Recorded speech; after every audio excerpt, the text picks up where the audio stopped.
मंगलौर दौरे पर मुख्यमंत्री पुष्कर सिंह धामी भाजपा प्रत्याशी के समर्थन में करेंगे जनसभा। मंगलौर के लिबरहेड़ी गांव में विशाल जनसभा।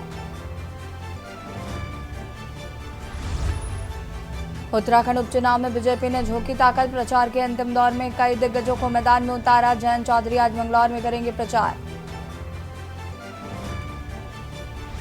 हिमखंड पिघलने से उत्तरकाशी में उफनाया नाला। दिल्ली 2 कांवड़ यात्री बहे। गंगोत्री गोमुख ट्रैक पर फंसे 35 पर्यटक। उत्तराखंड में बारिश का कहर जारी। अगले 2 दिन भी बारिश की चेतावनी। पुलिस लोगों को नदियों के किनारे हटा रही। देहरादून में डॉन्स नदी में 10 युवक फंसे। गुच्चू पानी में नदी के पास पिकनिक मना रहे थे। एसडीआरएफ ने रस्सी के सहारे बाहर निकाला।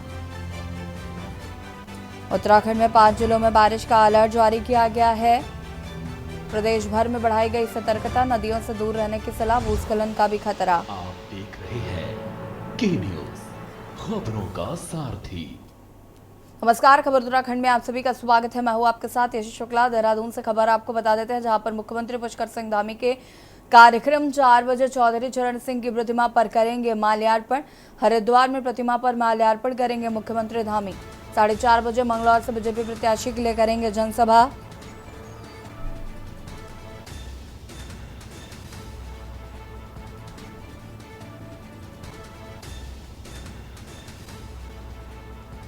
सीएम पुष्कर सिंह धामी के कार्यक्रम 4 बजे चौधरी चरण सिंह की प्रतिमा पर करेंगे माल्यार्पण। हरिद्वार में प्रतिमा पर माल्यार्पण करेंगे सीएम धामी। 4:30 बजे मंगलौर से बीजेपी प्रत्याशी के लिए करेंगे जनसभा।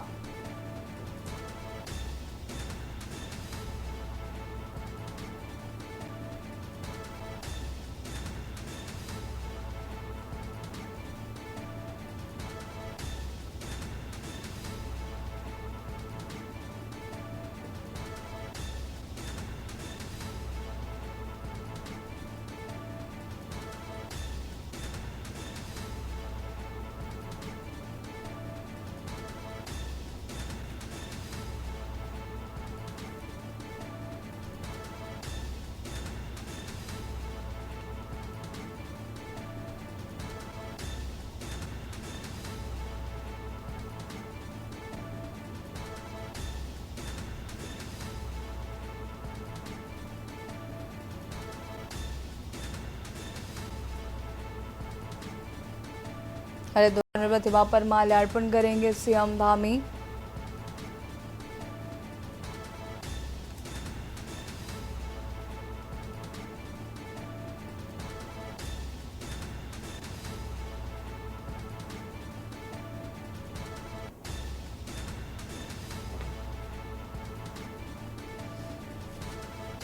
चार बजे चौधरी चरण सिंह की प्रतिमा पर माल्यार्पण और उसके बाद मंगलौर विधानसभा उपचुनाव में प्रत्याशी के लिए करेंगे वोट अपील। जनसभा को करेंगे संबोधित।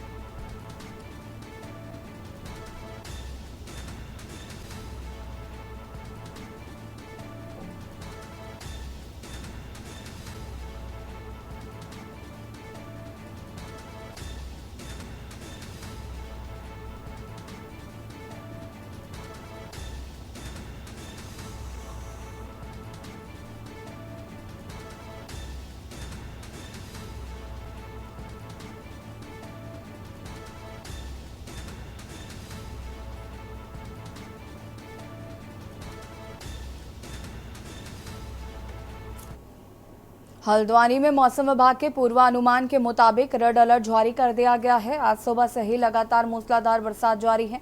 वहीं भारी बरसात के चलते गौला नदी का जलस्तर बढ़ गया है। गौला बैराज से सबसे ज्यादा पानी सिंचाई विभाग की नहरों के माध्यम से डिस्चार्ज किया जाता है। लिहाजा हल्द्वानी सहित लालकुआं के निचले इलाकों में जलभराव की स्थिति भी पैदा हो गई है। सिंचाई विभाग के अधिशासी अभियंता बीसी ननवाल का कहना है कि भारी बरसात के चलते पानी का ओवरफ्लो इतना ज्यादा है कि सिंचाई विभाग की नहरें भी क्षतिग्रस्त हो गई हैं, जिससे जलभराव की स्थिति पैदा हो रही है। वहीं भारी बरसात के अलर्ट के चलते सिंचाई विभाग की सभी बाढ़ चौकियां और पूरा विभाग बाढ़ प्रबंधन में जुटा हुआ है।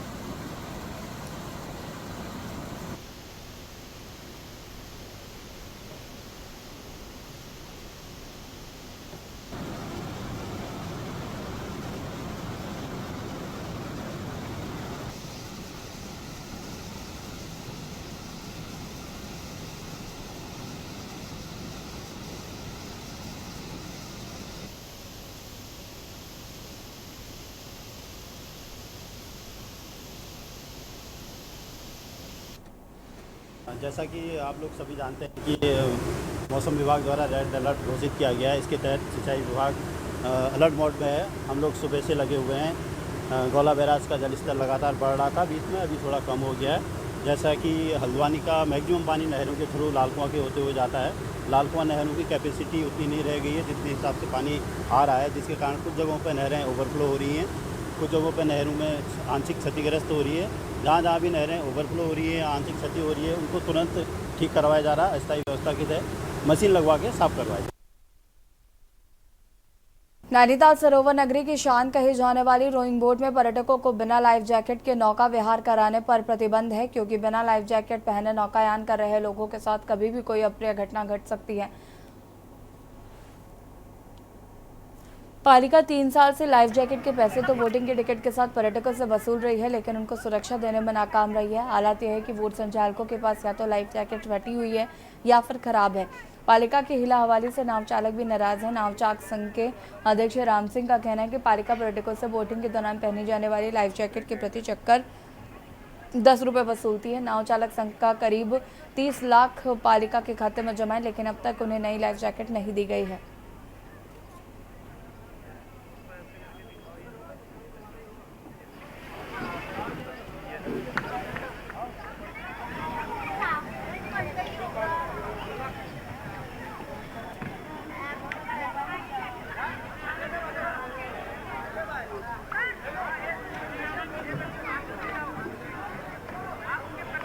देखिए, अगर उनका पैसा वास्तव में जमा है और उसी पर्पज़ के लिए जमा किया गया है तो निश्चित तौर से जो प्रशासक हैं, वो आजकल जिलाधिकारी हैं, उनसे वार्ता की जाएगी और जो ईओ है उनसे वार्ता करके उनको लाइफ जैकेट हमें दिलवाने के प्रयास किए जाएंगे।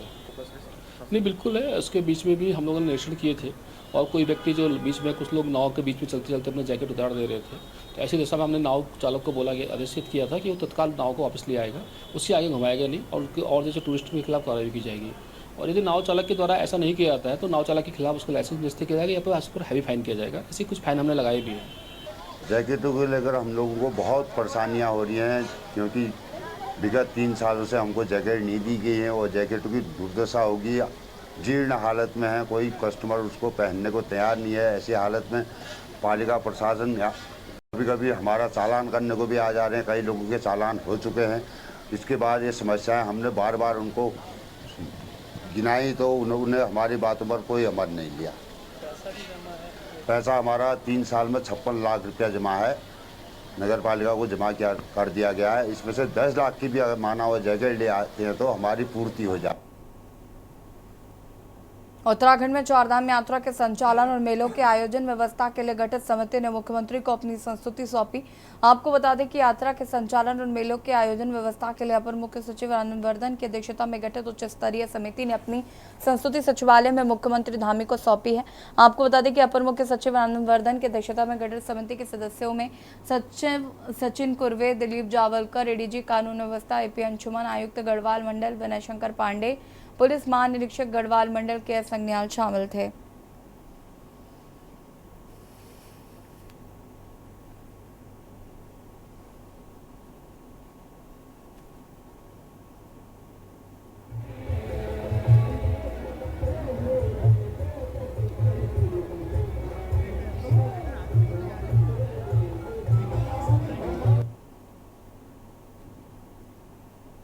चारधाम यात्रा में चूँकि यात्रियों की संख्या लगातार बढ़ रही है और इस बार भी जो पिछले 50 दिनों का जो एक आंकड़ा आया है, इस 50 दिनों के आंकड़े में 30 लाख लोगों ने दर्शन कर लिए हैं। ये आंकड़ा जो रजिस्ट्रेशन किए हुए लोग हैं उनका नहीं है, रजिस्ट्रेशन तो ये करोड़ों में पहुंच गए हैं। ये आंकड़ा वो है जो मंदिर के अंदर जिन लोगों ने प्रवेश किया, जिन्होंने हमारे धामों पर जाकर दर्शन हुए, उसके अनुरूप उसके रिकॉर्ड के अनुसार लिए गया ये आंकड़ा है। तो आने वाले समय में ये चुनौतियां हमारी बढ़ने वाली हैं। चारों तरफ आप देख रहे होंगे देश दुनिया के लोग लगातार आ रहे हैं और चारधाम यात्रा हमारे लिए, उत्तराखंड के लिए एक लाइफ लाइन है। यहाँ के लोगों का रोजगार का, आर्थिकी का और व्यापार का बहुत बड़ा एक माध्यम भी है। मुख्यमंत्री धामी ने सचिवालय में खेल विभाग की समीक्षा बैठक ली। इस दौरान उन्होंने अधिकारियों को जरूरी दिशा निर्देश दिए हैं। मुख्यमंत्री ने राज्य के सभी जनपदों और 50,000 से अधिक आबादी वाले शहरों में खेल विभाग द्वारा आधुनिक सुविधा युक्त बहुउद्देशीय हॉल और खेल मैदान बनाए जाने के साथ ही खेल विभाग को 10 दिन में इसका पूरा प्रस्ताव तैयार कर 2 साल में इन्हें बनाकर पूरा करने को कहा है। मुख्यमंत्री ने कहा कि बहुउद्देशीय हॉल और खेल मैदान के निर्माण कार्य में गुणवत्ता का विशेष ध्यान रखा जाए। निर्माण कार्यों में गुणवत्ता का विशेष ध्यान रखते हुए बहुउद्देशीय हॉल में बैडमिंटन, वॉलीबॉल, बास्केटबॉल और अन्य इंडोर गेम की व्यवस्था की जाए।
उत्तराखंड की क्षेत्रीय समस्याओं को प्रमुखता से उठाने वाले राज्य की एकमात्र क्षेत्रीय पार्टी उत्तराखंड क्रांति दल ने कोटद्वार की स्थानीय समस्याओं की ओर से सरकार को ध्यान दिलाया। यूकेडी के केंद्रीय संरक्षक डॉक्टर शक्तिशाल कबीरवाल ने राज्य सरकार से मांग करते हुए कहा कि लारढंग, चिल्लरखाल, मोटरमार्ग, मवाकोट, कंडवाश्रम मोटरमार्ग के निर्माण के साथ ही मवाकोट में माला नदी पर जल्द से जल्द पुल का निर्माण कराया जाए।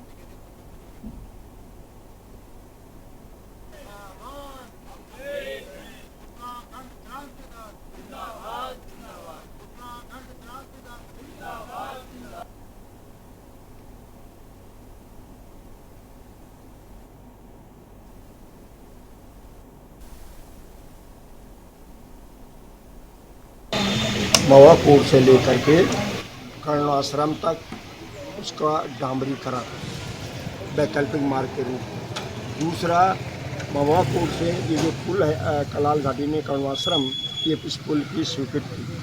तीसरा, मालिनी नदी तट पर जो पुल बन रहा है, जो टूट गया था, उसका जल्दी निर्माण। चौथा, चिल्लरखाल लालढांग मोटर मार्ग का शीघ्र निर्माण। 4 बिंदु इस।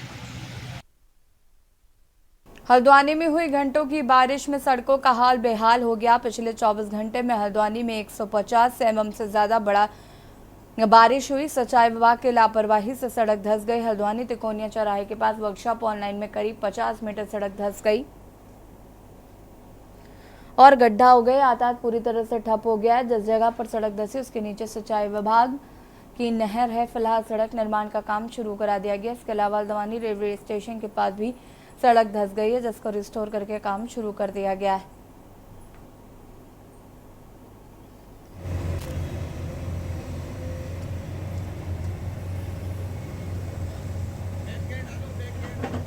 अलावा जो सरकारी संपत्तियों के भी जो सड़कों में मलबा आने की वजह से जो टूट फूट इत्यादि के डैमेज हुए हैं, उनको विभाग अपना असेसमेंट करेंगे और तात्कालिक रूप से रिपेयर करने की कार्रवाई भी करेंगे। 1-2 जगह पर सड़क धंसने की समस्या भी उत्पन्न हुई है, उसमें भी संबंधित विभागों को हम लोगों ने कल ही एक्टिवेट करके वहाँ काम शुरू करवा दिए थे। उसमें काफ़ी तेज़ी से काम जारी है और उसको इस हफ्ते के अंदर अंदर हम लोग रिस्टोर कर देंगे। एक रेलवे स्टेशन के पास भी इशू सामने आया था, वहाँ जल संस्थान का सीवर लाइन का जो चेंबर है उसकी वॉल क्षतिग्रस्त होने की वजह से ऊपर की सड़क गिरी हुई है, तो उसमें जल संस्थान ने भी अपना काम आरंभ कर दिया है। रुद्रप्रयाग में कल रात से लगातार बारिश जारी है। बारिश के कारण आम जनजीवन प्रभावित हो गया है।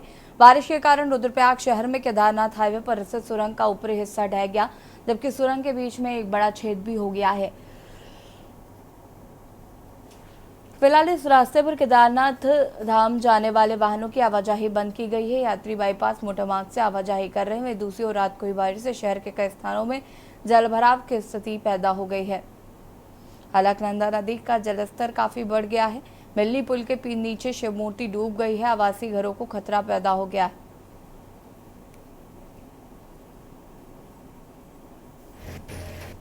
देखिए, कल रात से लगातार बारिश जारी है और जो ये सुरंग है जो केदारनाथ से चली जाती है, कल रात वो सुरंग भी टूट चुकी है। वहाँ पर ऊपर से लगातार जो जाले बिछाए गए थे वो भी सब नीचे आ चुके हैं। कहीं ना कहीं ठेकेदार के द्वारा घोर लापरवाही इस मामले में की गई है। अगर लापरवाही ठेकेदार नहीं करता तो शायद वो जाले नहीं टूटते, क्योंकि 2-3 महीने वो सुरंग बंद भी रही। उसके बावजूद भी जब जाले लगाए गए तो आखिरकार उसका टूटने का बड़ा कारण है कि ठेकेदार की कहीं ना कहीं बहुत घोर लापरवाही है, और इसमें NH विभाग की मैं लापरवाही कहूँगा। दूसरा, जो हनुमान मंदिर के नीचे जो घाट बनाए गए थे वो भी जलमग्न हो चुके हैं। कल से बहुत तेज़ बारिश है और जो घाटों जो बनाए भी गए थे वो भी लगभग उसके नीचे की जड़ भी हिल चुके हैं, वो टूट चुके हैं। वो भी लगातार बारिश जारी है और बद्रीनाथ क्षेत्र में भी लगातार बारिश जारी है, जिससे बड़ा नुकसान भी हो रहा है। बड़े बड़े पेड़ जो बह के आ रहे हैं, तो मैं सभी लोगों के जो नदी किनारे हैं, मैं उनसे दरख्वास्त करता हूं कि आप अपनी जान माल की सुरक्षा भी करें और उचित समय आने पर वहाँ घर छोड़कर ऊपर भी चले जाएं। खबर देहरादून से, जहां लोकसभा चुनाव के बाद संसद का पहला सत्र हंगामे के साथ संपन्न हुआ। सत्र के बाद उत्तराखंड भाजपा अध्यक्ष और उत्तराखंड से राज्यसभा सांसद महेंद्र भट्ट भी देहरादून स्थित भाजपा के पार्टी कार्यालय पहुंचे। इस दौरान उन्होंने राज्यसभा के विशेष सत्र का अनुभव मीडिया से साझा करते हुए कहा कि सीमांत राज्य से आने वाले एक छोटे से राजनीतिक कार्यकर्ता को देश की संसद में अपनी बात रखने का मौका मिला, जो कि उनके लिए बेहद सौभाग्य की बात है। महेंद्र भट्ट का कहना है कि उत्तराखंड की जनता की जो अपेक्षाएं हैं, उन मुद्दों को सदन की पटल पर रेखांकित किया गया है।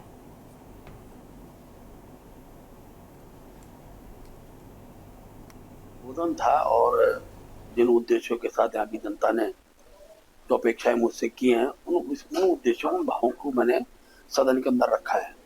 खासतौर पर उत्तराखंड के पर्यटन को मैंने रेखांकित किया है, धार्मिक यात्रा को रेखांकित किया है। इसके साथ साथ जो उत्तराखंड के अंदर इन्वेस्टर समिट हुआ है, उस समिट के लेकर जो यहाँ के युवाओं के अंदर जो उत्साह का भाव है, उसको मैंने राज्यसभा के अंदर रखा है।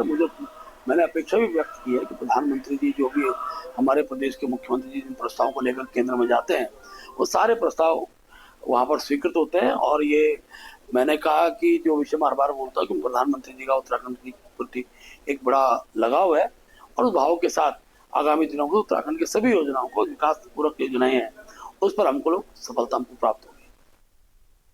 उत्तराखंड के नैनीताल में लगातार बारिश से झीलों के शहर के लोगों को चिलचिलाती गर्मी से राहत मिली। इससे लोगों के चेहरे पर खुशी दिख रही है। देखिए रिपोर्ट। उत्तराखंड के नैनीताल में लगातार बारिश से झीलों के शहर के लोगों को चिलचिलाती गर्मी से राहत मिली। इससे लोगों के चेहरों पर खुशी दिख रही है। नैनीताल में मई जून में कम से कम 30 डिग्री सेल्सियस टेम्परेचर रहा। बाकी हमने चीज पहली बार देखी। अब कुछ दिनों से बारिश पड़ी है, जिससे हमें आराम मिला है। अब हमारी स्वेटर जर्सी वगैरह नहीं कर चुकी है। नैनीताल में इस साल गर्मी के मौसम में पारा लगातार चढ़ता दिखा। इस वजह से शहर में एयर कंडीशनर और कूलर की बिक्री में भी उछाल आया। अब लगातार बारिश से मौसम ठंडा हुआ है और लोगों ने अपने पसंदीदा गर्म कपड़े निकालना शुरू कर दिया है।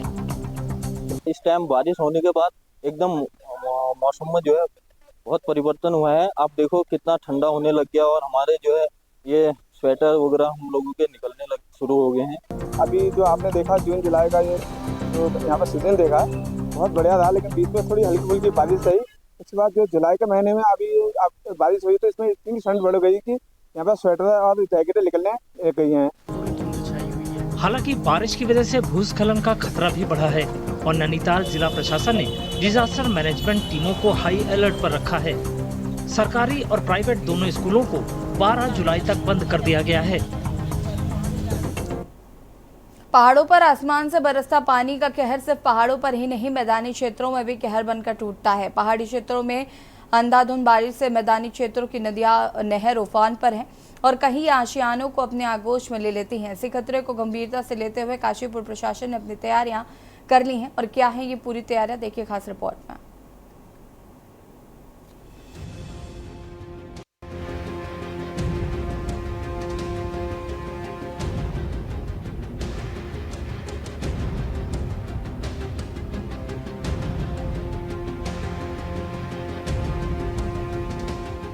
देवों की नगरी कहे जाने वाले उत्तराखंड की पहचान पहाड़ों से भी बनी हुई और इन पहाड़ों पर आसमानी आपदाएं अपना कहर बरपा चुकी हैं।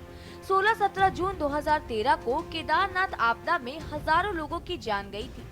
4700 तीर्थयात्रियों के शव बरामद हुए, जबकि 5000 से अधिक लापता हो गए थे और इस विकराल प्रलय का रूप जिसने भी देखा और सुना उसकी रूह तक कांप गई थी। इस प्रलय का असर सिर्फ केदारनाथ में ही नहीं बल्कि उत्तराखंड के मैदानी क्षेत्रों में भी देखने को मिला था। आपदा की वजह से मैदानी क्षेत्रों में नदी का स्तर काफी हद तक बढ़ गया था। ये नजारा देखकर जिम्मेदार अधिकारियों के हाथ पैर तक फूल चुके थे। इतना ही नहीं, पिछले वर्ष भी उत्तराखंड के काशीपुर की ढेला नदी का जल स्तर कितना बढ़ गया था कि ढेला नदी में कई आशियाने तिनके की तरह बह गए थे। और इसी वजह से मौसम विभाग की चेतावनी जिम्मेदार विभागों के अधिकारी गंभीरता से लेते हुए दिखाई देते हैं। जनपद उधम सिंह नगर के काशीपुर में प्रशासन ने अपनी तैयारियां पूरी कर ली हैं। बाढ़ चौकियां और राहत केंद्र बनाकर कर्मचारियों को तैनात कर दिया गया है। बेला नदी किनारे पिंचिंग का कार्य कराया गया। नदी किनारे रह रहे लोगों को जागरूकता का पाठ पढ़ाकर अलग रहने की अलर्ट हिदायत तक दी है और खतरे को देखते हुए लोगों को वहां से हटाने की भी तैयारियां प्रशासन द्वारा कर ली गई है, क्योंकि काशीपुर में बहने वाली ढेला नदी और केसी नदी पहाड़ी क्षेत्रों से होकर आती है। साथ ही ये नदियां पड़ोसी क्षेत्रों में स्थित डामोर से भी जुड़ी हैं और वाटर धाम का जैसे ही जल स्तर बढ़ता है तो वहां से भी पानी छोड़ा जाता है। काशीपुर उप जिला अधिकारी अभय प्रताप के नेटवर्क में लगातार टीम मॉनिटरिंग कर रही है और दामों पर संपर्क साधे बैठी है। बताना चाहूँगा कि Kashipur last year monsoon season में बहुत ही ज़्यादा संवेदनशील हो गया था। हमारे दो क्षेत्र मेन हैं, एक हमारा लक्ष्मीपुर पट्टी है और दूसरा है हेमपुर इस्माइल। बहुत ज़्यादा नुकसान हुआ था, तो सबसे पहले हम इन क्षेत्रों में सिंचाई विभाग की तरफ से, नगर निगम की तरफ से, राजस्व विभाग के अलावा वहाँ के लोगों को जागरूक भी किया जा रहा है और जो हमारा राहत बचाव केंद्र है वहाँ पे हमने सारी तैयारियाँ कर ली हैं। इसके अलावा जो हमारी पटवारी जो चौकियाँ बनती हैं, ये बाढ़ कंट्रोल चौकियाँ, वो भी एक्टिवेट कर दी गई है। इसके अलावा हमने एक नंबर भी रखा है जो तहसील में रहेगा। PNT नंबर के अलावा एक हमने मोबाइल नंबर भी रखा है जिसमें लोग अपनी समस्याएं व्हाट्सएप के माध्यम से भी भेज सकते हैं। तो और इसके अलावा जितने हमारे संवेदनशील क्षेत्र हैं जहाँ से शिकायतें आती हैं कि नालों की सफाई नहीं हुई है लंबे समय पे, उन सभी क्षेत्रों में नालों की सफाई कराई जा रही है और ऐसे सारे जगह पे काम हो रहा है। बहरहाल उत्तराखंड में एक बार फिर मौसम विभाग ने चिंता जताई है। बदलते मौसम के इस मिजाज में कब जल अपना विकराल रूप लेकर उत्तराखंड में प्रलय ले आए, इस बारे में कुछ भी कहा जा नहीं सकता है। बदलते मौसम को देखते हुए प्रशासन अलर्ट पर है। लोगों की मदद के लिए प्रशासन ने पूरी कोशिश भी कर ली है। बस अब देखने वाली बात होगी कि मैदानी क्षेत्रों में क्या नदियां उफान पर आती हैं और प्रशासन की तैयारियां धरातल पर खरी उतरती हैं या फिर नहीं। के न्यूज़ इंडिया के लिए अजहर मलिक की रिपोर्ट।